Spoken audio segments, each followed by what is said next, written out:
Hey y'all, with the release of the Dahlia recently, Break has been back in a big way. As such, I felt like it was only right to make a follow-up video on the archetype ever since, well, I essentially broke down its flaws, pun not intended, and called it worse at its own job than the top crit archetypes in versions 2 and 3. Which it most definitely isn't right now. Hooray! That being said, with there being some recent slander around Lingsha, and with the Dahlia being both A, the undisputed new best Super Break support around, and B, having a trace that directly rewards having a sustain on the team, I thought it'd only be right to try and reevaluate my firm stance on Break not needing any sustains whatsoever. Instead of just stopping at assuming that Break's current synergies are strong enough that a tailored 5-star sustain to their playstyle still isn't worth it, I thought I'd flip the question a bit. Rather, what kind of metagame would it take for Lingsha to have meaningful value in an archetype designed to not take any damage? In order to figure that out, let's take a look at the history of Endgame spanning across the 3 versions out so far, with an emphasis on elites and bosses, and Break's usefulness as it relates to each version's meta. Starting in version 1, breaking the enemy mainly served a defensive role, preventing one of 3 things, or even a combination of them. Counterattacks as delivered via the Silvermane Lieutenant and Guardian Shadow, crowd control as delivered by the Arumaton Gatekeeper and Void Ranger Trampler via strong single-target hits that imprisoned and entangled respectively, Kafka's Dominate, the Decaying Shadow's big multi-bounce imprison attack, and many more. Or large nukes like with Cloud Lieutenant Yanqing, who could charge up for a huge AoE attack, the Sanctus Medicus Shapeshifter, who also healed off every hit, the Ascended, who inflicted stacking wind shear that really hurt over time, and the Automaton Grizzly, which can leap on your entire team. Of course, Break has its offensive perks too, and there were 2 main breakers that could tap into them. The 4-star specializing in this was Luca, who could inflict breaks with its high single target toughness and shred and re-trigger powerful break bleeds based on max HP, which proved incredibly strong even if its full potential was restricted to physical weak content. The 5-star on the other hand was Silverwolf, who had the advantage of implanting her own quantum weakness, though it was usually still somewhat RNG dependent depending on the stage, and detonating massive entanglement procs thanks to her huge defense down and res shred debuffs. Ironically, the 2 enemies pictured in this example could actually unleash their CC before anyone could dream of breaking them at the time, but even then, the offensive benefits of breaking still made them excellent picks versus these fights. Keep in mind that this is 175 to 100k damage procs were enough to chunk an elite or boss's HP by up to half, so especially for supports, the setup required for this very infrequent damage proc was absolutely worth it at the time. Moving on to version 2, we begin to see offensive advantages for breaking start to arise, built into the enemy's kits themselves. We had the Break Trotters for 1 MOC, who provided an extra turn and break effect upon being broken, which would also instantly kill them. Enemies like the Shell of Fated Rage and Choir would receive 50% vuln and a huge action delay when broken, with the Shell taking it one step further by reducing damage taken when not broken. Shell's damage reduction and vuln mechanic would also see a reappearance in a whole other endgame mode, Apocalyptic Shadow, which often forced you to break for optimal clears, and thus played to the stage's mechanics due to the sheer damage difference between breaking by fulfilling it and not. CC-heavy bosses like Kafka and Aventurine, as well as nukers like Argentine Japard made their reappearances as well. The addition of break incentive bosses in addition to the usual roster was obviously added to help out the premium break trio in Boot Hill, Firefly, and Rappa. But this was also the age where one particular new super break support made their debut. I am of course talking about Harmony MC. With the introduction of Harmony MC, now you could deal those famed 1.0 break levels of damage not just once, but every time you hit the enemy when they were broken. And as mentioned before, you had a whole host of enemies to really let this mechanic go loose.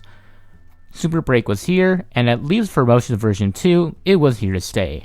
As long as you could break the enemy's toughness bars, you could go to town on them as hard as you liked. As we transitioned out of version 2 though, enemies started slowly becoming more hostile to break.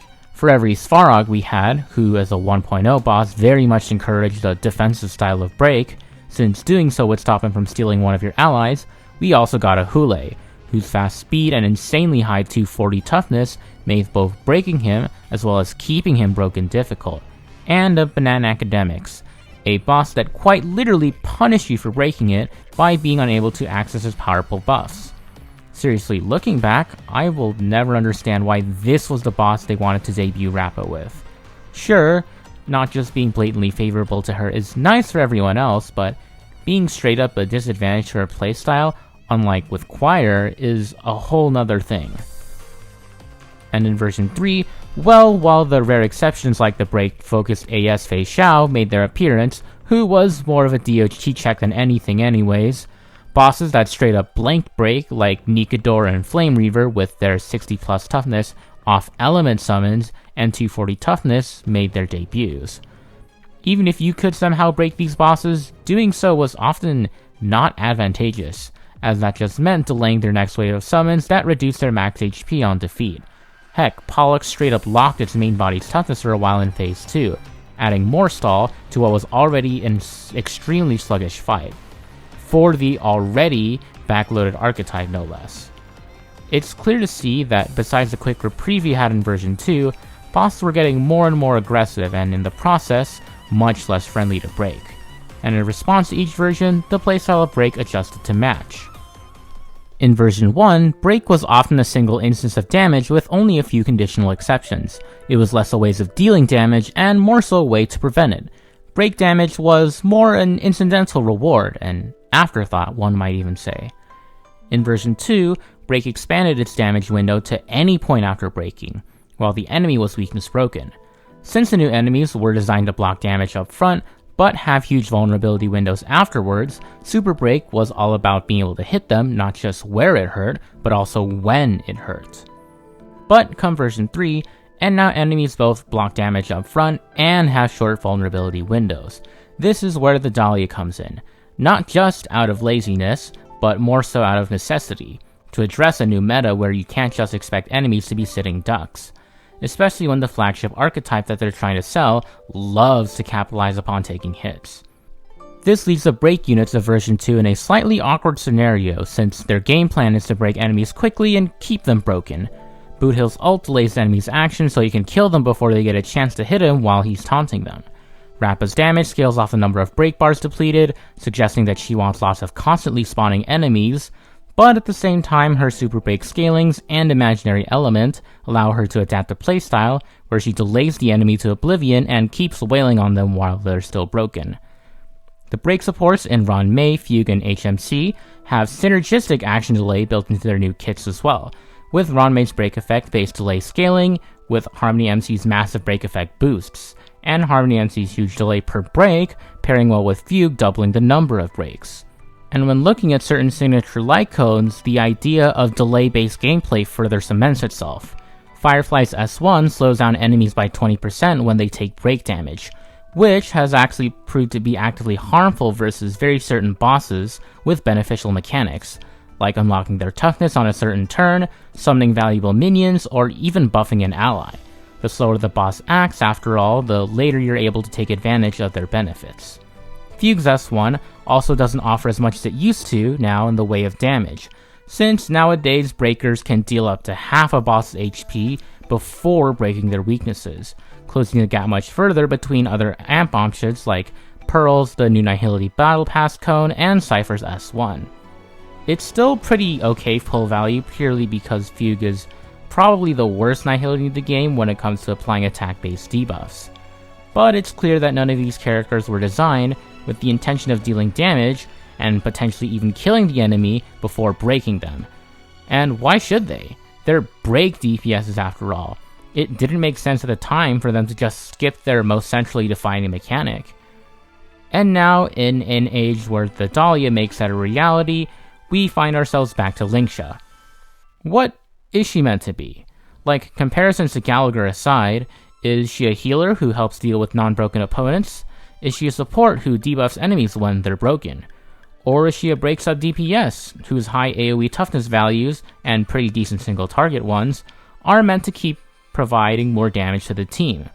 Well, to a certain extent, all of them. And to that end, these roles tend to clash with one another. The better you act as a break support, the less important your healing becomes, since break and its users were built to stop the enemy from doing threatening stuff. and good supportive capabilities clash with high damage, since only one character can break the toughness bar at the end of the day, unless you're using Lingsha as the main carry, in which case boosting her own breaks is totally fine. But then, what of her own healing? For the sake of balance, which Hoyo actually seemed to somewhat care about back before version 3 rolled around, you can't make a DPS that also plays extremely safe and heals the whole team without any drawbacks. The result, with Lingsha, ends up being a jack of all trades who does everything good enough, but also ends up excelling at nothing. Of course, since this is actually version 3, it seems like, at least to me, Hoyo is trying to make Break the new Remembrance, both extremely safe and more powerful, so long as you pull enough premium units to support the playstyle. Makes sense from a business perspective to ensure your limited sustains are selling, as well, so your audience can buy a bundle package of 4 units, not 3 DPS and supports and whatever flex slot from their old account. Wink wink, Gallagher. That being said, Lingsha, as the jack of all trades, master of none break sustain, is for sure the weakest link in the bundle, and it seems like the Dahlia's whole design philosophy was made with that in mind. Between the Dahlia's SP generating follow-up attacks, Light Cone, 4 turn-long debuffs, making her ult rotations a non-issue even with the break effect rope, and an auto skill buff application at the start of battle, Constance provides more SP to fuel Lingsha's constant need for it, something that Firefly wants as well for sure, but she has her E1 for that. And honestly, even then, E1 Fly with Lingsha still appreciates Dahlia as an SP generator to allow Lingsha and the other support on that team to skill with more impunity. The break effect boost that Dahlia provides also only applies when Dahlia herself receives sustain, which, if she was purely made for Firefly, seems like an odd designation giving Firefly self-healing. Unlike the classic break support trio, she is notably missing any form of action delay in her kit as well, which, 1 is totally fine given her super break before breaking niche, but 2 also means that you'll be wanting for a sustain more since enemies will be getting to recover and act more often now. And to further single out Lingsha specifically, she gives the one limited break character who can abuse Gallagher's quick proco energy regen the best, the most fixed energy per attack, aka more than 0. Rappa has energy issues, sure, but she's also able to hit the 50% energy threshold quite quickly, especially with her S1. So, now you don't have to run the budget-friendly option healer for SP or energy. Don't just take it from me though. Here is the official HSR Twitter's recommended team lineups for the 3 break-related reruns we have this patch. Notice anything that sticks out? Like how the same team has been recommended across all 3 banners? In the eyes of Hoyo, Mono Fighter seems to be the Exodia team when it comes to break, and their marketing clearly reflects that. Not to mention that nearly every single break team pairs the Dahlia with Lingsha, and never with Gallagher either. Plus, notice how each team with Dahlia only has one of the 3 break delayed trinity, with the only 2 teams having multiple members being pushed to the very bottom. And look, it's not exactly a profound observation either. Hoyo designed Dahlia to work with Lingsha. Of course they're going to try and pack the 2 together, especially given their adjacent banners. With there being a sustain on every team as well, it just naturally means that break is balanced with a sustain in mind. And well, if that team happens to lack Dahlia, it's quite literally at the bottom of the list, or in Firefly's case, completely absent. Yeah. Very telling that the 2 recommended teams where Firefly is Dahlia-less are the ones with a different member of the team as a spotlight. Hotaru ain't doing jack squat without the lady. Beyond Dahlia, if we assume Break was built with Lingsha in mind, or at least adapting to Lingsha, a lot of other things about the archetype start to fall into place too. Lingsha's emergency heal having a 2-turn cooldown syncs almost perfectly with Firefly's countdown state as long as Lingsha is over 140 speed. A similar requirement to meeting Talia's 145 speed requirements for the full break effect bonus. What if you aren't running Firefly then, who other than her self-drain heals based on her max HP every attack and has built-in damage reduction? Well, you go the opposite way, and make Fugue, a support that really wants Lingsha due to how squishy she is by being forced to build effect hit rate as a main stat. Heck, even her S1 doesn't have EHR to compensate, unlike every other Nihility sig before it not named Acheron's, which really forces Fugue to have lower HP and defense values, despite her Sig itself being decently tanky otherwise. Not every break team runs Firefly obviously, but almost all of them want to run Fugue, so a squishy character constantly being on the team, who could also use being hit to fix their ult uptime consistency issues, sure is a perfect match for Lingsha with her emergency Fuyuans that proc below a certain HP threshold. And of course, Lingsha herself being an attack-based healer means she gets to proc her own Fuyuans too. The squishiness is not a bug, it's a feature. And well, the same can actually be said for the other two limited break carries not named Firefly. Boothill self-taunt means that it's very easy for him to proc emergency Fuyuans if he isn't blowing up the enemy instantly, especially if playing into his A2 trace by making him a full-on crit DPS instead of going for the very slightly suboptimal tank hill. As for Rappa, her demand for energy, similar to Fugue, can be solved by taking enough enemy hits and not just by killing them, something that happens a lot in Pure Fiction thanks to their constant 75% advanced spawns, and something that is sure to be threatening due to Rappa also wanting enough attack that she runs attack percent main stat on her 2 flexible relic slots. But if character kits aren't enough to incentivize a sustain, that's where we turn back to Endgame and observe the HP and attack inflation that, in tandem, have made running sustains more and more a forced option. HP inflation makes it harder to kill enemies before they attack you, and attack inflation, well, makes those attacks more punishing.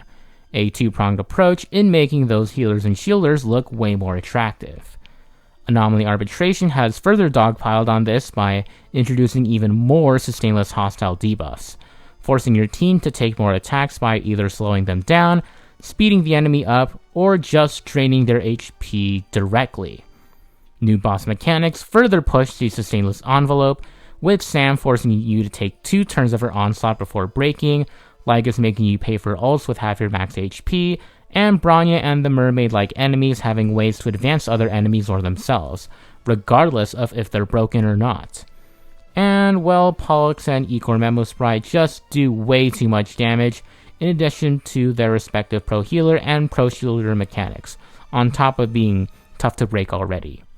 Even the Swarm Disaster, the newest MOC boss, who does have a massive delay upon killing on all of its 4 Juvenile Sting summons, making it appear like a version 2 boss, first requires you to kill all those stings to break and delay it, which all lock onto a single target of your choice, usually your DPS, as few teams will pass up the opportunity to give their DPS a free turn and the ability to crit down said stings, aka a much higher sustain requirement.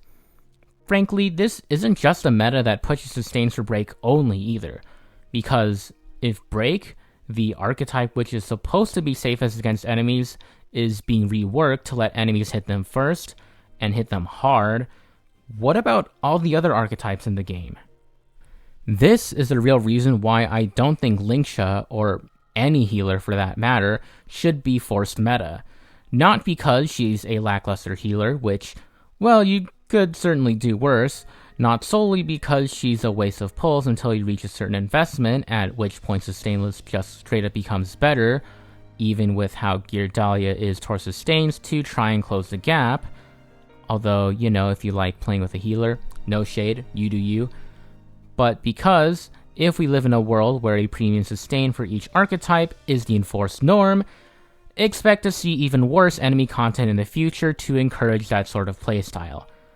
Of course, this isn't quite guaranteed yet, thankfully, and I honestly hope for just the sake of this game's health that I end up being wildly off base, but who knows, we'll see when the Elation meta rolls around. Let me know what you guys think, and yeah, thanks for watching.